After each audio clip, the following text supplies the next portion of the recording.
México tiene una larga tradición en la conformación de instituciones. En el México moderno, al arribo de los revolucionarios al poder, independientemente de la edificación de sus gobiernos, empezaron a crear instituciones para darle rumbo y certeza a las políticas de estos gobiernos. En 1925 se crea por primera vez un banco central en México, el Banco de México. Le encomienda tener una política monetaria de la cual el gobierno tuviera el control.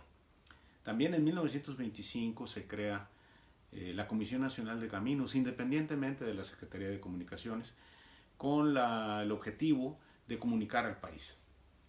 En 1926, el gobierno también de Calles crea la Comisión Nacional de Irrigación, el antecedente de la Secretaría de Recursos Hidráulicos, con la responsabilidad por primera vez de tener una política de gestión del agua, tutelada por el Estado mexicano. No nada más estas instituciones fueron creándose, ni tampoco en el periodo de Calles. Todos los presidentes fueron creando distintas instituciones con distintas vocaciones.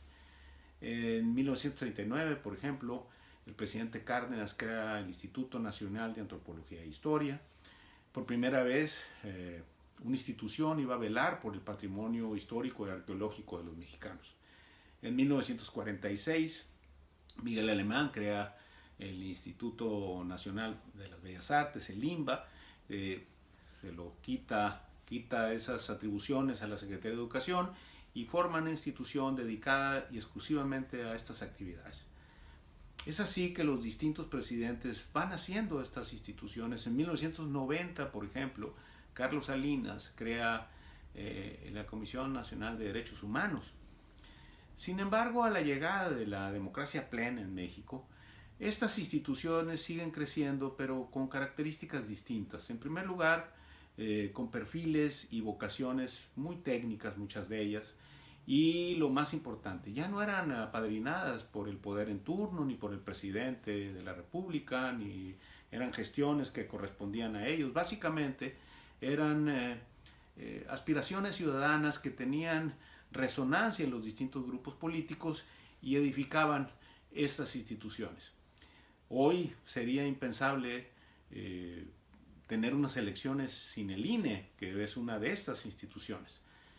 Es así que en los últimos tiempos hemos visto un embate descomunal y ventajoso contra estas instituciones, acusándolas de muchas cosas y muchas de las cosas que no son. Muchas de estas instituciones han tenido una vida muy rica y han aportado muchísimo a México. ¿Por qué son importantes las instituciones en los gobiernos? Básicamente porque son garantes de la libertad. Además, protegen los derechos de los ciudadanos.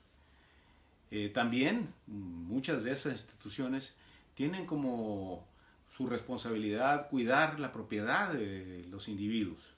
Pero la más importante, y por lo la que creo yo han sido golpeadas, es porque limitan el poder político de los poderosos. Por eso es importante conservar las instituciones, porque esas instituciones nos hacen iguales a todos. Las instituciones en México hay que cuidarlas, hay que protegerlas y hay que hablar claro en este sentido. México, sin esas instituciones, habría tenido un rumbo muy distinto al que tenemos hoy. Por eso es importante conservarlas. Muchas gracias.